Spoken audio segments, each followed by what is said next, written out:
সাংবাদিক বৈঠক কেন ডেকেছেন?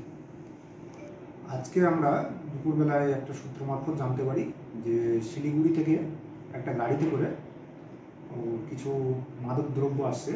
তো সেই সূত্রের খবর অনুযায়ী আমরা শিবপুর বাস স্ট্যান্ডের কাছে সেই গাড়িটিকে আটক করি এবং আটক করার পরে সেই গাড়ি থেকে আমরা 80 কিলো 890 গ্রাম গাঁজা জাতীয় একটা মাদক দ্রব্য আমরা ওখান থেকে উদ্ধার করি।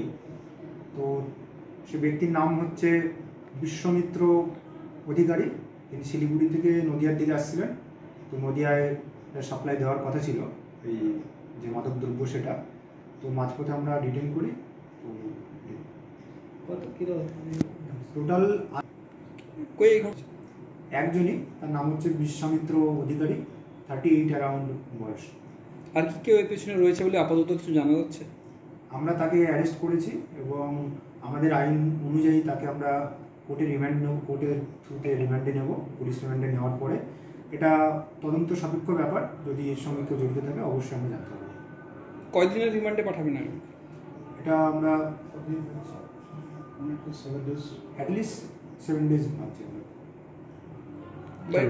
বারবার আপনারা দেখছি আমরা যে উত্তরবঙ্গ থেকে মুর্শিদাবাদ হয়ে গাঁজা পাচার হচ্ছে বা মাদক জাতীয় কোনো দ্রব্য, এটার পেছনে বিশেষ কোনো কারণ লক্ষ্য হচ্ছে? এটা বিশেষ কারণ যেটা আমাদের কাছে এখন অবধি মনে হয়, যেহেতু NH-12 আছে আমাদের, তো NH-12 এর কারণে একটা স্মুথ প্যাসেজ, খুব ভালো একটা যাতায়াত ব্যবস্থা এরা পেয়ে যায়, যে কারণে খুব তাড়াতাড়ি এবং খুব হাই স্পিডে এরা গাড়ি চালিয়ে চলে যেতে পারে। এবং এই কারণে অনেক সময় আমাদের মানে একটা ইস্যু হয়ে যায়, যেহেতু টোল প্লাজাগুলো আছে বলে আমাদের একটা সুবিধার জায়গা এটা। এগুলো ঠিক, ধন্যবাদ।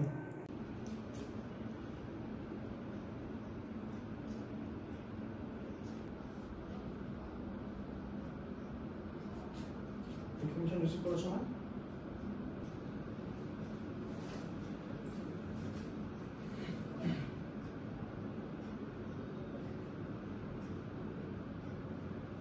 Shyam steel flexi strong TMT बार, ये स्ट्रॉन्ग के साथ फ्लेक्सिबल भी है। आपदा मुसीबत कोई भी आए, ये घर को अटूट बनाए। जब TMT फ्लेक्सी स्ट्रॉन्ग, तो घर रहे हमेशा के लिए स्ट्रॉन्ग।